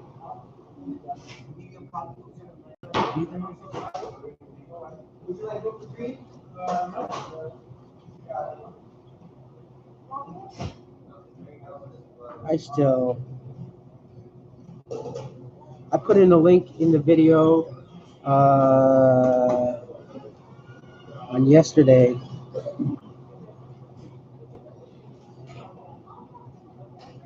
About those two videos, the homeless actor and the one man and his wife. And it's very moving and it's very sad that it's come down to this. So I suggest go to Invisible People and catch up on the latest two videos, and it's shocking. It's really shocking, and it's scary. It's really freaking scary. These drug dealers and these gangs. And then another thing that's happening is that homeless people are getting punked. They're basically being forced to do. Do you remember years ago when there was that trend, like upskirt.com, or these guys would like offer money to these girls to have random sex, and they would like videotape it. This slut or this whore just for $50 or for $100, she just had something, and then right after that there was the trend of bum fights where they would offer like homeless people, I'll give you $20 or I'll buy you a 12-pack of beer or a 6-pack of beer if you go beat up this other homeless person. Okay, now they're doing that trend has come back, and they're doing that to the homeless people again, where they're actually like taking one or a small group of homeless people to like fancy restaurants. And they're not doing it for compassion. They're doing it for what seems like the YouTube success. And they say, I just took a group of homeless people to this fancy restaurant. First of all, why are you taking them to a fancy restaurant? You're better off taking them or buying them like McDonald's or something. You're not doing anything but promoting yourself by taking them to a fancy restaurant. What are you doing? Why don't you do something smartly, like help one homeless person get housed versus a group of 5 or 10 people into a fancy restaurant?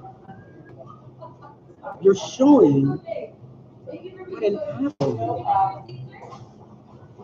How is that being effective? How is that being positive to the homeless person? It is. It's what the ladies call survival sex. It gets to that point.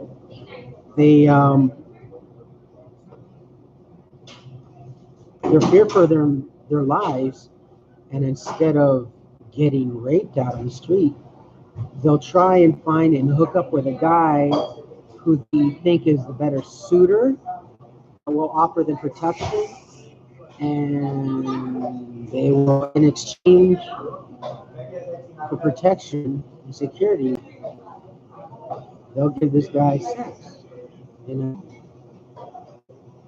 It's horrible. What it's come down to. This is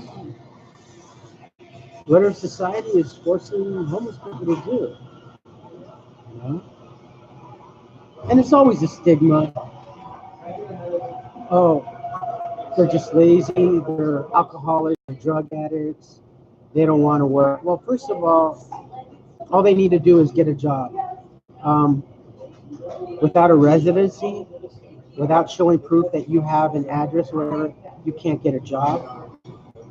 Addiction doesn't come into play until homeless. As I've said, walk a mile in the shoes. You come out here to the streets with me for 48 hours, no credit card, no money, not even the 1 penny in your pocket, and let me see you survive out here.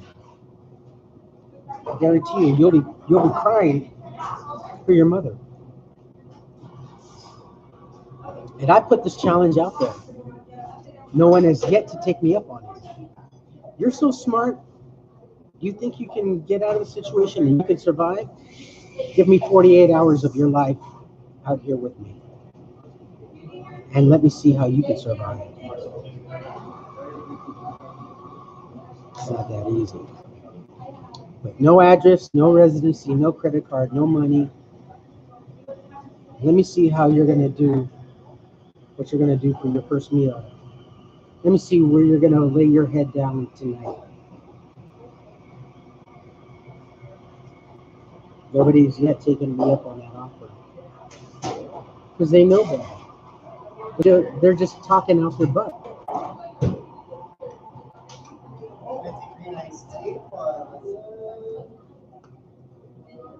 I have a triple grande peppermint mocha with a blonde espresso for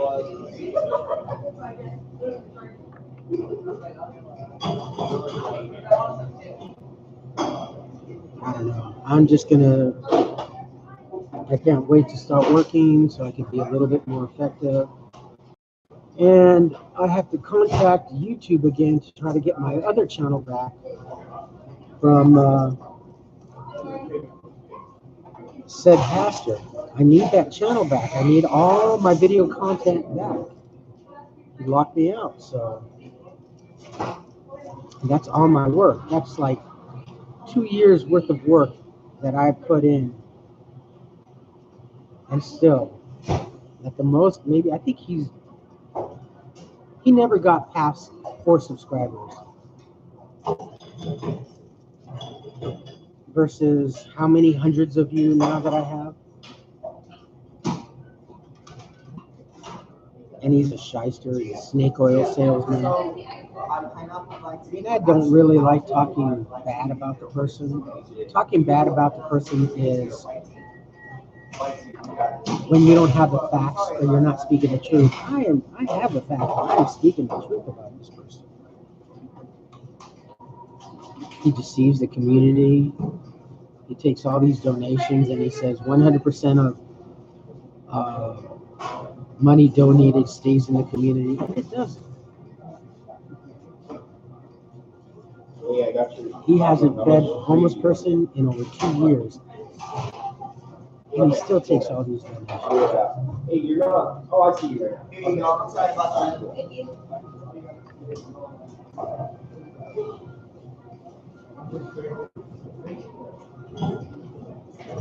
I have a double shot latte for the bread.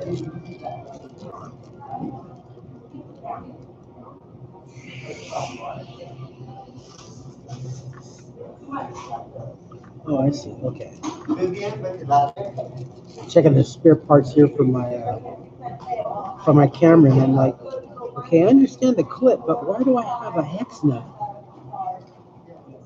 And I'm seeing, I'm like, oh, okay.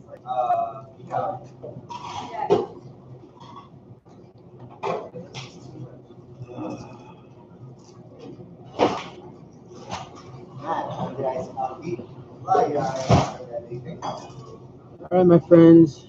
You know, today I have to check and see. I think there's a couple of things here in Pasadena. I'm not exactly all sure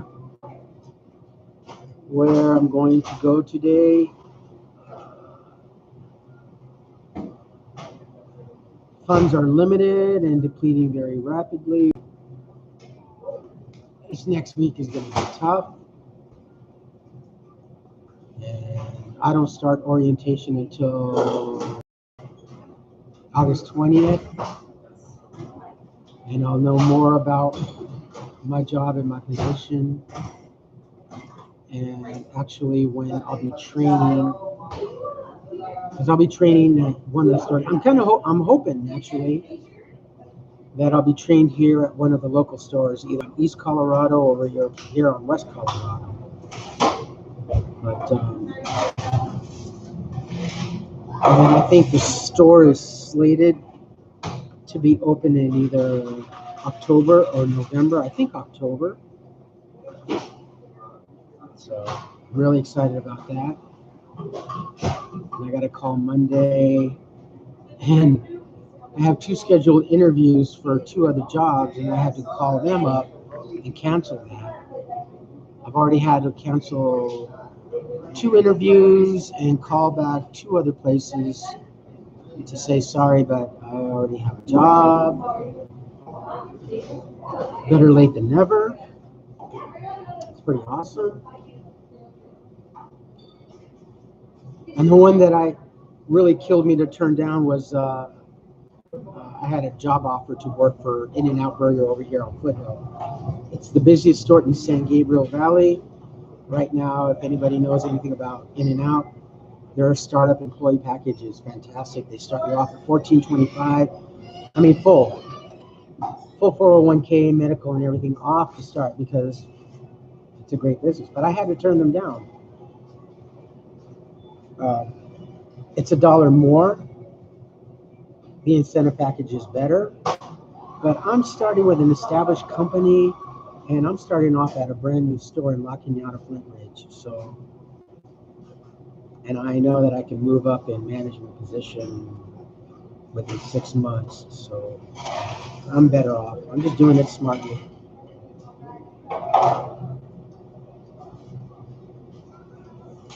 Yes, definitely good. Definitely good. Always. Always. Had to make me earn my keep. He helps those that help themselves. It's not going to be handed to you. Why would it be handed to you if you're only going to probably destroy it or ruin it?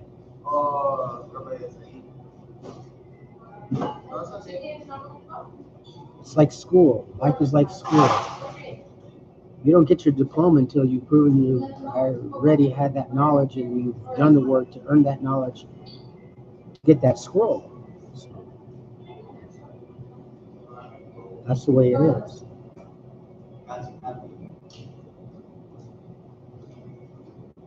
No. I was thinking about getting that, but I've mentioned this in my past vlogs.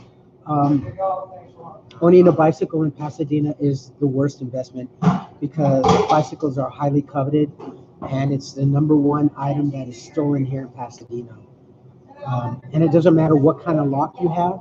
It doesn't matter how expensive your lock is.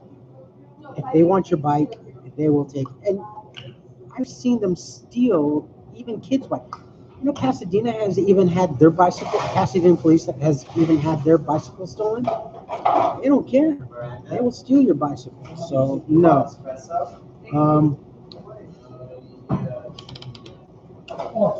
At the most I'm looking at is getting either an electric scooter, or I would not mind investing in having an Irby. And Irby is, I have an appointment for a test ride for Irby. Irby is built here and conceptualized in Pasadena. And their flagship store is down over here in Colorado, 4 blocks away. So, yeah, definitely. I would like to get either an electric scooter or an Irby.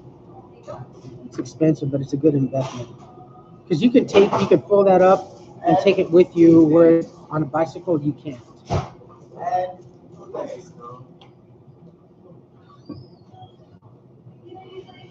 They're just more commuter friendly.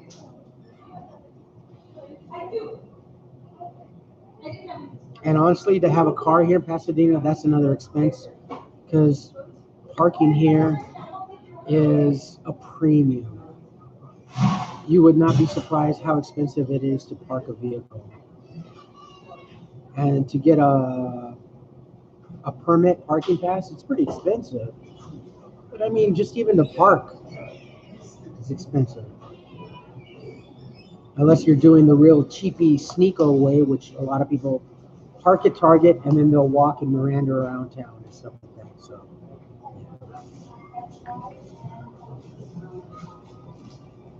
yeah, but see, I'm a walker. I like walking. I really do. So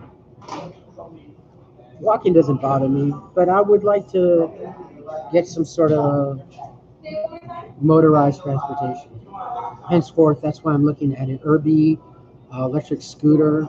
And I'm not talking like a cheap Pep Boys electric scooter. I mean something that's gonna cost me a couple of $100 or a few $100, but it's worth the investment. Or the other thing is a boosted board. So yeah. All right, my friend. It's time to leave. I have to go. Sunshine Girl. It took me long to figure out chat on my phone. Thank you so much. Better late than never. I was getting ready to close up here.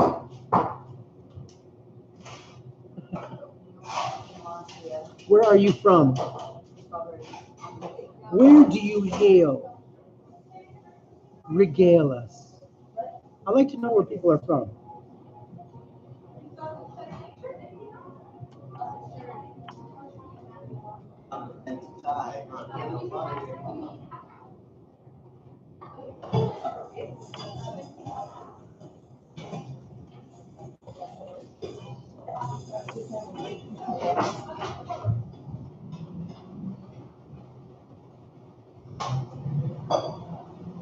You too, Lady T. Thank you so much. Ah, north. Ooh.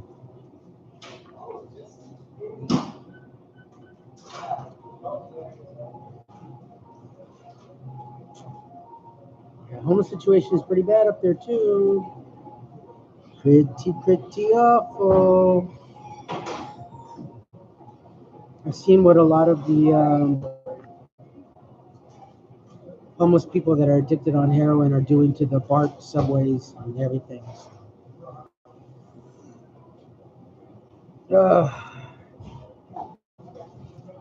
It is unfortunate. It's awful. I mean, it's awful.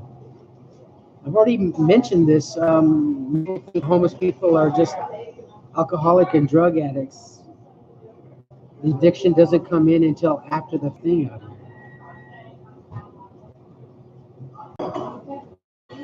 So, again, you folks send me cards and letters. You don't have to put in a return address. There. Follow the links below. Yeah, you still got to do that. I think I'm done uploading. Yes, I think I'm done uploading. So, it's still early. Okay. We will see where I will go today.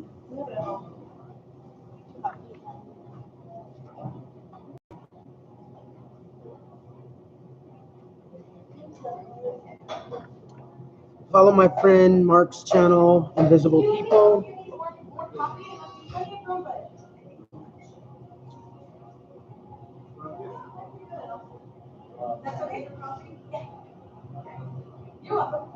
That man is very knowledgeable, especially given the fact of his situation, what it was, and where he's come to full circle. He's celebrating 23 years of sobriety. It's not an easy thing for him on his climb up out of the muck and mire. James, hey, what's up, man? I'm doing good. I was just getting ready to bail. I've been on here for at least a couple now.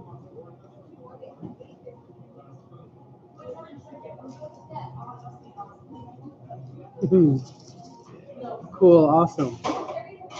But you'll learn a lot more from Mark, most definitely from me. I'm just starting off. I'm just still getting used to everything, especially YouTube and everything. I'm still awake. I'm still learning. So He's been doing it for a long time now. So yeah, he's got more experience with this, and whenever he comes into town, he always gives me pointers and educates me on new approach and everything. So I learn a lot from him.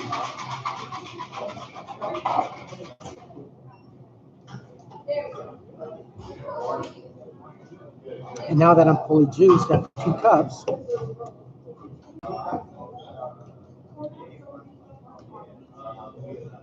right, my friends, I have to call it a morning. I'm going to go out. I'll do my regular vlogs. It's going to be a little warmer today. I think this whole week is going to get back up into the low 90s. So, oy vey. Yeah, I think I know where I'm going to go today. I got to watch my pennies here. All right, my friends. You folks take care of yourselves, take care of each other, but always take care of yourselves first. Love one another, trust one another, be kind to each other, help one another. Say a prayer for the people here in California, going through hell here with the fires and everything. I think they're supposed to be getting a handle on it as of yesterday. The holy fire is like the worst one. So, but anything can take a turn for the worse at any given moment. When the heat spikes, it just seems to get worse, and there's a new fire somewhere. If it's not nature caused, it's man-made. Sick. But we have the kind of people in society. Don't take today for granted or any other day thereafter. Pull down your pants and slide on the ice. Seriously. If you like this live stream, hit the thumbs up. If you like what I'm doing, period, hit the subscribe button, hit the bell icon button, tell your friends and family about me, about us, and things are definitely changing. You're going to see a different approach in my vlogs, so don't freak out. Don't freak out. There's just a new approach, and yeah. So just be ready. All right, folks. I will do my regular vlogs today. I will upload once I'm done. Once I get back in the pass, I'm headed somewhere down to LA. So I have a couple places where I think I'm going to go. Oh, and the Chinatown video, I apologize. It ended abruptly. The video just cut off because my battery on my camera died. I love that camera, but batteries go figure. And at least it was towards the end, not in the middle. So, all right, folks. I will talk to you later, and I will see you tomorrow morning. Love you all.